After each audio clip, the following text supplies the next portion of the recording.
가톨릭 지역아동센터 협의회죠. 사단법인 마을과 아이들을 새롭게 이끌어갈 공동대표가 최근에 선임됐습니다. 공동대표를 맡으신 창원 민들레 지역아동센터 센터장이신 이숙경 수녀 연결해 가톨릭 지역아동센터의 소명과 비전에 관해 이야기 들어보겠습니다. 이숙경 수녀는 그리스도의 성혈흠숭수녀회에 소속이십니다. 수녀님 안녕하세요. 안녕하세요. 네, 반갑습니다. 반갑습니다. 예, 수녀님께서는 가톨릭 공부방 시절부터 가난한 지역의 아이들을 위해서 헌신해 오고 계시는데요. 좀 오랜 시간 해오신 일이라 마을과 아이들의 성찰과 현안 또 비전에 관해서도 고민이 남다르실 것 같습니다. 어떤 마음으로 임하고 계십니까? 제가 이제 잠시 동안 또 생활시설에서 일하다가 왔는데요. 네. 제가 이제 30대 중반에 산동네에서 공부방을 시작했는데 벌써 이만큼 세월이 흘렀네요. 예. 네. 예. 이제 처음에 이제 그 일을 시작할 때 아이들이 지금은 30대 중반 이렇게 어른이 됐거든요. 네. 네. 이제 그때 당시에 제가 이제 처음으로 거기 가서 이렇게 생각한 게 예. 이 아이들이 먼 훗날 어른이 됐을 때 내 모습을 보고 예수님의 뒷모습을 좀 생각해 줬으면 좋겠다 그런 생각을 했는데 네. 참 그렇게 살지 못한 것 같아서 많이 부끄럽습니다. 예. 어떠세요? 30년 전의 공부방과 오늘의 지역아동센터에 이르기까지 가장 변화되고 발전된 부분은 뭐라고 생각하십니까? 아무래도 이제 그때 당시에는 전혀 지원이 없고 다 미인가 시설이었잖아요. 예. 근데 이제 지금은 그래도 정부 지원을 받고 있고, 하지만 이제 그때는 그래도 이렇게 이용할 수 있는 아이들이 자유롭게 이용할 수 있는 그런 공간이었던 것 같아요. 네. 그러는데 지금은 이제 그런 부분들이 이제 복지라는 그 측면에서 저소득층, 소득의 어떤 경계 이런 거를 정해가지고 정말 필요한 아이들이 이제 이용할 수 없게 되는 그런 게 조금 안타깝게 하고요. 지금 현재 전국적으로 지역아동센터가요 4천 곳이 넘는다고 하고요. 그 중에 가톨릭 지역아동센터는 100여 곳 정도 밖에 안 되지만 그래도 모두 20-30년씩 오랫동안 운영해 온 것들 아닌가요?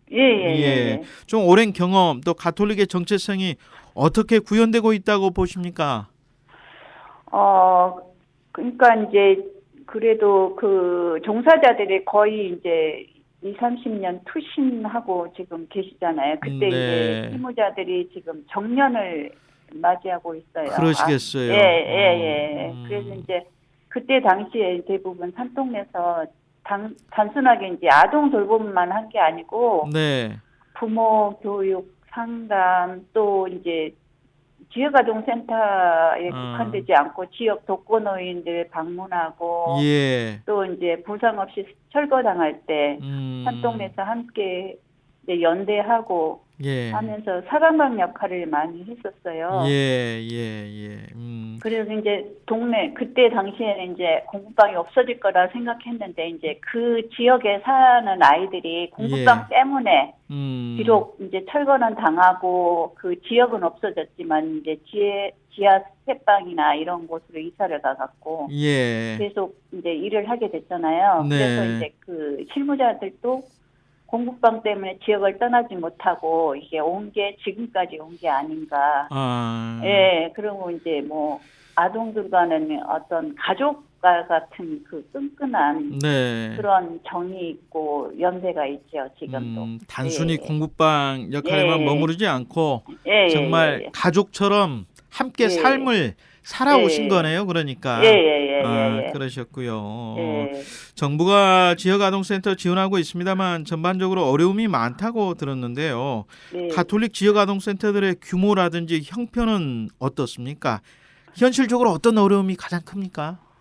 그러니까 이제 정부 지원과 이제 활동비 없이 지내던 때에 비하면은 이제 좋아졌지만 또 그래도 사회복지 현장에서 가장 열악한 곳이 현재 지역아동센터가 아닌가 하는 생각이 듭니다. 예. 그리고 이제 프로그램 지원을 해준다 하지만은 네. 거의 90% 이상을 인건비도 모자라거든요. 사실은 제대로 주려면. 아이들을 위한 프로그램도 진행해야 될 텐데 예. 그런 게 전체 운영비의 어떤 10%밖에 안 되는가 보네요. 그러면. 예. 근데 이제 10%라 해도 네. 액수가 많지가 않아요. 아하. 예, 그래서 이제 후원금 없이는 아이들 프로그램을 계획할 수가 없는데 예. 이제 또 이렇게 후원자들 입장에서는 정부 지원이 있는데 네. 굳이 또 뭐 지원을 해야 되냐 뭐 이런 예. 게 있고요. 그리고 급여도 이제 최저임금의 수준에 머물러 있으니까 종사자들이 오래 머물지를 못해요. 종사자라고 하면은 사회복지사 분들을 말씀하시는 거죠? 예, 사회복지사들도 그렇고 이제 아무래도 또 소명감으로 일하지만 쉽지가 않잖아요. 법인의 이제 종사자들도 이제 올해는 못 있고 여기서 경력 쌓고 이제 다른 데로 이동해야 하는 그런 것들. 그리고 이제 지방자치제잖아요, 지금 현재. 그래서 지방도마다 또 차등이 있어요. 그러니까 어느 지자체는 뭐 이렇게 하고, 그러니까 이렇게 동일 업종이지만은 같은 급여가 시행되지 않고 있어서 지자체의 사정에 따라서 또 주어지는 사회복지사분들에 대한 처우가 다 다른가 봅니다. 그러니까 이제 지자체 장애 어떤 지자체 장애냐에 따라서 많이 또 달라요. 네, 그렇게 어려운 현실 속에서 30년간 아이들과 함께 지내오시면서요. 그래도 희망을 볼 때는 언제입니까, 수녀님? 그래도 이제 처음에 제가 말씀드렸잖아요. 처음 만났던 애들이, 30대 중반이 됐다고. 근데 그 아이들이 이제 건강하게 사회 일원으로서 살아가는 모습을 볼 때, 참 이렇게, 그래도 내가 잘 애들하고 지냈구나라는 그런 생각들이 들고, 또 이제 이렇게 막 속썩이고 그런 애들이 이제 사랑을 주면서 이렇게 조금 변화된 모습들, 또 목소리 없는 애들이 이제 와서 지내면서 자신감 있게 목소리가 커지는 모습들, 이런 것들을 보면은 그래도 이 일이 필요한 일이구나 그런 생각이 들어요. 그러시군요. 경제적으로 양극화는 더 심해지고 있다 그러고요. 또 정보 소외 격차가 더 큰 불균형과 또 차별을 만드는 그런 세상 아닌가 이런 지적들도 하는데 좀 이 시대 아이들을 위해서요. 마을과 아이들 지역아동센터가 꼭 해야 할 일은 뭐라고 판단을 하십니까? 그러니까 이제 힘들고 지칠 때라도 아이들 곁에서 희망을 가지고 포기하지 않고 끝까지 함께하는 것, 그리고 이제 아이들이 변화할 수 있다는 믿음을 가지고 하고 어떤 지지와 격려 아이들한테 그게 좀 필요한 것 같아요. 변화할 수 있을 거라는 그런 믿음을 잃지 않고 산다는 게 그 말씀이 참 와닿네요. 올해는요 코로나19 상황 때문에요 아마 지역아동센터의 긴급 돌봄이 급증했을 텐데 마을과 아이들에서는 올 한 해 어떻게 좀 지원을 했습니까? 이제 정서 지원을 통해서 이제 상담할 수 있도록 이렇게 많이 지원을 했고요. 그리고 또 여름에 이게 열악하다 보니까 냉난방비는 어디서 살 수 있는 부분이 없어요. 그렇겠어요. 그래서 설치가 안 된 센터들 그 냉난방비 지원했고 또 이제 어디에서 조금이라도 이렇게 지원 물품이 왔을 때 같이 좀 나누었고요. 그리고 이제 12월에는 주방용품도 어떻게 살 수 있는 운영비로는 못 사거든요. 그래서 애들 이제 급식을 하고 있는데 이제 주방용품 지원했고 또 급박한 이제 긴급 지원이 필요한 아동이나 센터들 긴급 지원이 이루어졌습니다. 어떻게 좀 가톨릭 교회나 또 다른 기관이나 아니면 후원자들의 좀 후원이나 사랑 나눔이 좀 있습니까?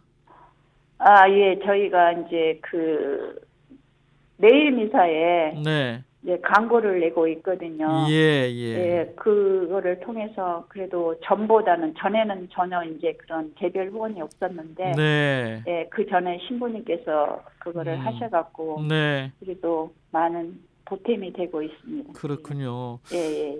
걱정인 거는요. 내년도 코로나19로 올해와 상황이 비슷할 거다. 이런 얘기들 나오지 않습니까? 예. 글쎄요. 마을과 아이들에서는 내년에 어떤 사업들을 좀 구상하고 계세요?